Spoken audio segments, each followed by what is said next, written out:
Hola, sean muy bienvenidos a mi canal. ¿Cómo están? 오늘 고린도후서 4장 6절에서 17 말씀을 통해서 엄청난 능력 행진에 대해서 은혜 받고자 합니다. 지금 세계는 전쟁 중입니다. 관세 전쟁 중입니다. 패권 전쟁 중입니다.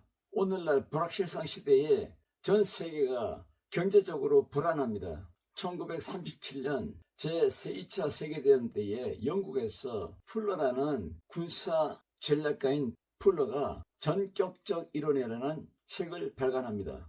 영국에서는 500권의 책이 팔렸답니다. 그런데 독일에서 3만 권의 책이 팔렸습니다. 독일에서 구데리안 장군이 탱크를 몰고 폴란드를 쳐들어갑니다. 그래서 약한 진지를 엄청난 화력으로 전진하여서 그 진지를 초전 박살냅니다. 그래서 양쪽으로 쫙 갈라집니다. 또 전진합니다. 이것이 전격전입니다. 그리고 후방은 보병 부대가 점령하도록 놔둡니다. 이것이 정면 돌파 전략입니다. 여러분, 우리 앞에 어둠이 있습니까? 악한 영들이 있습니까? 악한 적들이 있습니까? 정면 돌파로 기도와 말씀으로 성령의 능력으로 전격전 전략으로 선교하고 목회하고 우리 가정을 일으키고 내 인생을 세우고 우리 자녀를 세우는 영적인 엄청난 능력의 행진이 계속되어야 될 줄로 믿습니다. 이 전격전을 나폴레옹이 사용했으며 그리고 롬멜 장군이 이 전격전을 활용했습니다. 이 전격전이 손자병법에도 나옵니다. 적의 약한 부분을 골라 적진을 돌파하고 초전 박살을 내고 보병 부대는 적의 후방을 쳐들어가 점령하는 전쟁 전략 전술입니다. 전쟁에도 전략 전술이 있듯이 우리 믿음의 사람들도 우리 목회도 우리 선교도 선교 전략, 목회 전략, 목회 전술, 선교 전술이 동반되어야 될 줄로 믿습니다. 이 전술의 뿌리는 사도행전 1장 8절의 말씀입니다. 오직 성령이 너희에게 임하면 너희가 권능을 받고 예루살렘 그리고 유대와 사마리아와 땅끝까지 이르러 내 증인이 되리라 하시니라. 먼저 예루살렘의 교회를 세우고 유대의 교회를 세우고 사마리아의 교회를 세우고 이제 로마의 교회를 세우는 땅끝까지 이르러가는 선교 전략이 바로 사도행전을 탄생했고 서신서를 탄생하게 했습니다. 그리고 사도 바울이 땅끝을 서만화로 보았습니다. 서만화는 지금 스페인입니다. 스페인을 땅끝으로 보았습니다. 예루살렘이 점령이 안 돼도 유대에 가서 또 정면 돌파로 초전 박살을 내고 그리고 사마리아에 들어가서 교회를 세우고 정면 돌파로 전략 전술을 펼칩니다. 이 엄청난 파워의 능력이 하나님의 성령으로 나타나고 있습니다. 예수님의 지상 명령을 성령의 권능으로 오순절 성령의 충만으로 각 제자들에게만 성령의 폭탄과 같은 그 능력이 예루살렘을 굴러다니고 유대를 굴러다니고 사마리아를 굴러다니고 로마와 전 세계에 굴러다니는 이 역사가 성령의 전격전 선교 전략 전술임을 믿습니다. 어떻게 살면 이 엄청난 하나님의 능력 행진을 계속할 수 있을까요? 두 가지 키워드로 말씀을 나누고자 합니다. 첫째, 광채의 행진입니다. 빛으로 어둠을 점령합니다. 하나님의 성령으로 악한 영들을 초토화시킵니다. 영적인 마케팅 전략입니다. 예수 그리스도의 얼굴에 있는 하나님의 영광을 아는 빛을 우리 마음에 비추셨느니라. 봄의 태양이 여름의 태양이 지면을 비추면은 싹이 트고 꽃이 피고 향기를 진동하고 나비들과 벌떼들을 초청하고 많은 열매를 추수합니다. 이와 같이 하나님의 성령의 태양 같은 광선이 우리에게 들어오면 나와 내 가정, 내 친족, 내 이웃, 내 나라, 세계를 살리는 엄청난 파워의 하나님의 능력 행진이 여러분의 가정을 통하여 자녀를 통하여 여러분의 기업을 통하여 여러분의 목회를 통하여 여러분의 선교를 통하여 계속될 줄로 믿습니다. 예쁜 아기가 태어나면 엄마 아빠가 책임을 집니다. 빛으로 우리 성도들이 태어나면 우리 교회들이 태어나면 우리 직분자들이 태어나고 목회자가 탄생하고 선교사가 탄생하면 우리 하나님 아버지가 성령으로 책임지십니다. 이 땅에서도 부모들이 책임을 지는데 천지를 창조하신 축복의 하나님께서 당연히 우리를 책임지시는 것입니다. 위대한 설교자 알렉산더 메크라렐은 땅과 만민에게 임한 어둠은 세 가지라고 했습니다. 첫째, 죄악의 어둠입니다. 빛을 떠나 사는 사람들입니다. 로마서 3장 23절에 모든 사람이 죄를 범하였으며 하나님의 영광에 이르지 못하더니 지식이 없어서, 지혜가 없어서, 배움이 없어서, 경제, 정치, 문화를 몰라서 무지하다는 것이 아니라 하나님을 모르고 자기를 모르고 왜 사는지를 모르고 어디로 가는지를 모르는, 갈 바를 모르는 인생이기 때문입니다. 셋째, 슬픔의 어둠이라 했습니다. 절망과 패망이 임하는 어둠이라 했습니다. 죽음을 극복하는 방법을 모르기 때문에 죽음 앞에서 슬퍼합니다.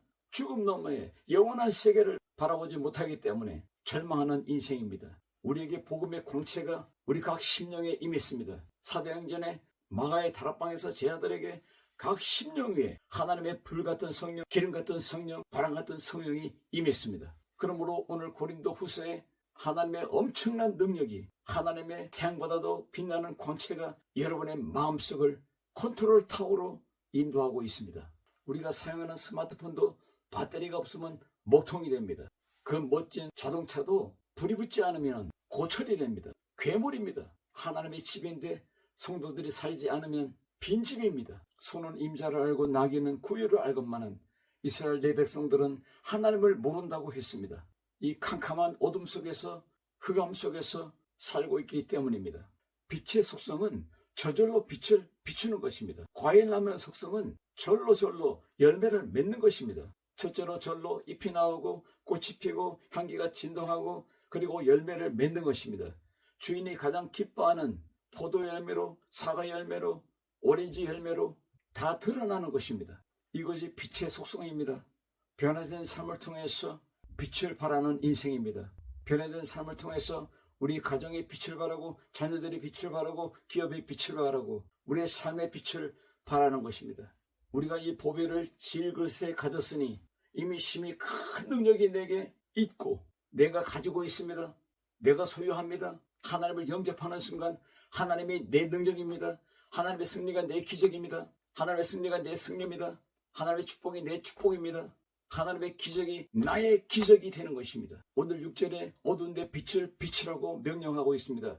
빛을 발하라 하고 있습니다. 여러분의 마음을 드러내고 마음에 하나님의 보좌가 있습니다. 여러분 마음과 생각을 그 이해를 정리를 해야 됩니다. 여러분 마음은 하나님의 집입니다. 하우스입니다. 능력의 파워 하우스입니다. 이 하나님이 거하는 집은 마귀가 점령을 못합니다. 손도 못 댑니다. 그런데 생각을 점령하려고 합니다. 마귀가 가른 유대의 마음의 예수님을 팔려는 생각을 집어넣었다 했습니다. 더러운 생각, 나쁜 생각, 악한 생각, 죄악의 생각을 집어넣으려 합니다. 이럴 때 우리는 예수 이름으로 물리치고 버리고 집 밟고 무시하고 묵살하고 내 생각을 사수해야 됩니다. 예수의 이름으로 말씀으로 가득 채우는 역사가 계속되기를 주님으로 축원합니다. 우리는 빛의 인생입니다. 빛의 사자들입니다. 힘이 큰 엄청난 능력이 바로 빛으로 임했습니다. 이 보배를 질그릇에 가졌는데 이 능력은 내 능력이 아닙니다. 하나님의 능력입니다. 복음의 능력입니다. 선교의 능력입니다. 전도의 능력입니다. 선포의 능력입니다. 빛으로 무장된 우리의 삶이 여러분 가정을 통해서, 기업을 통해서, 자녀를 통해서, 여러분의 섬기는 교회를 통해서, 여러분의 선교지를 통해서 계속되기를 주의 이름으로 축원합니다. 할렐루야. 두 번째로는 나타내라, 드러내라의 행진입니다. 로마서 10장 10절에 마음에 믿어 의에 이르고 입으로 시인하여 구원을 얻는다고 말씀했습니다. 우리가 가는 길에 동서남북에서 공격이 심합니다. 어려움이 많습니다. 고통이 있습니다. 실망할 때도 있습니다. 두려울 때도 있습니다. 무엇입니까? 우리가 사방에 우겨쌈을 당하는 것입니다. 우리가 답답한 일을 당하는 것입니다. 우리가 낙심하는 것입니다. 우리가 박해를 받는 것입니다. 우리가 거꾸로 트림을 당하는 것입니다. 오늘 8절 9절에 뭐라 말씀했습니까? 어떤 공격이 와도 당하지 않습니다. 어떤 답답함이 와도 낙심하지 않습니다. 박해를 받아도 버림받지 않습니다. 거꾸로 트림을 당해도 망하지 않습니다. 이것은 내 생명의 대장, 나의 주인, 나의 캡틴, 나의 왕, 우리 가정의 왕, 우리 교회의 왕, 우리 선교의 왕 대신 총사령관 대신 성령님께서 함께하기 때문입니다. 우리가 항상 예수님의 십자가의 승리를 짊어지고 부활의 승리의 영광을 짊어지고 성령의 불같은 승리를 짊어지고 나갈 때에 11절의 말씀의 응답이 나타남을 믿습니다. 우리 살아있는 자가 항상 예수를 위하여 죽음에 넘겨짐은 예수의 생명이 또한 우리 죽을 육체에 나타나려 함이니라. 사도 바울이 고린도전서 2장에서 뭐라 했습니까? 내 지혜로, 내 실력으로, 내 경험으로 선교하지 아니하고 하나님의 성령의 나타남과 드러남으로 했다 했습니다. 이것이 무엇입니까? 선봉장 대장 소년님께서 항상 바울 앞에 서 있었습니다. 선봉장 소년님께서 교회 앞에서 인도합니다. 로마 교회 앞에서 인도합니다. 고린도 교회 앞에서 인도합니다. 한국 교회 앞에서 인도합니다. 저 라틴 아메리카 교회 앞에서 인도합니다. 우리는 우리의 몸으로, 우리의 삶으로, 우리의 목회로, 우리의 선교로 성령의 역사를 나타내고 드러내는 데모스트라시온의 선교적인 인생을 감당하는 나와 여러분이 되어야 될 줄로 믿습니다. 사도 바울은 말합니다. 그런즉 사망은 우리 안에서 역사하고 생명은 너희 안에서 역사하느니라. 하나님의 살아계심이 복음 선교를 통해서, 복음 전도를 통해서 고린도 교회 성도들이 살아납니다. 고린도 교회 성도들이 축복을 받습니다. 아본단시아 풍성한 축복을 누립니다. 기쁨의 삶의 축복을 누립니다. 사도 바울과 제자들은 예수님처럼 그 고난을 친히 감당하고 헌신적으로 고린도 교회를 섬기고 로마 교회를 섬기고 지도자로, 리더로서, 성도로서 교회를 섬기고 지역을 섬기고 가정을 섬기고 자녀를 섬기고 형제자매를 섬기는 이 놀라운 역사가 드러남으로, 나타남으로 하나님께 영광을 돌리는 엄청난 하나님의 파워가 계속적으로 드러나고 있습니다. 우리도 이 멋진 삶을 살아내야 될 줄로 믿습니다. 에디오피아 공주 아이다가 이집트의 포로로 끌려갔습니다. 그래서 그때에 그녀를 사랑한 이집트 장군 라다메스가 영광스러운 군대를 거느리고 진격전을 펼쳐서 싸워서 이기고 돌아와서 청혼합니다. 나와 결혼합시다. 그대를 위해 목숨 걸고 싸우노라. 우리 십자가 군병들이 천국 백성들을 구출하는 하나님의 불같은 능력의 엄청난 파워의 전도 선교 행진이 있어야 될 줄로 믿습니다. 이디오피아 공주를 사랑해서 이집트 장군이 청혼하는 이 모든 장면이 무대 개회 때 원형 대행진이 그랜드 마치 음악입니다. 저는 그랜드 마치 음악을 들을 때 내 마음이 막 힘을 얻습니다.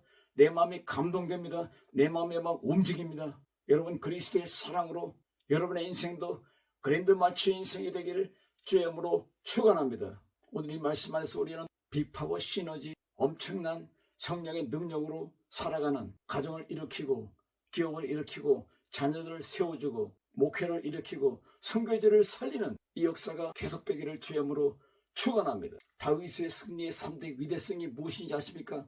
첫째로 하나님이 함께하니 강성했습니다. 둘째로 하나님께 여짜오니 응답받는 승리의 현장이 됐습니다. 셋째로 하나님이 앞서 싸우시니 다윗의 인생에 다윗의 왕국에 승전가가 계속적으로 울려 퍼졌습니다. 오늘 사도 바울이 함께하는 이 고린도 교회의 승리의 함성이 여러분의 가정의 함성이 되고 여러분의 목회 함성이 되고 여러분의 인생의 현장의 함성이 되고 선교 현장의 함성이 되기를 주의 이름으로 축원합니다. 할렐루야.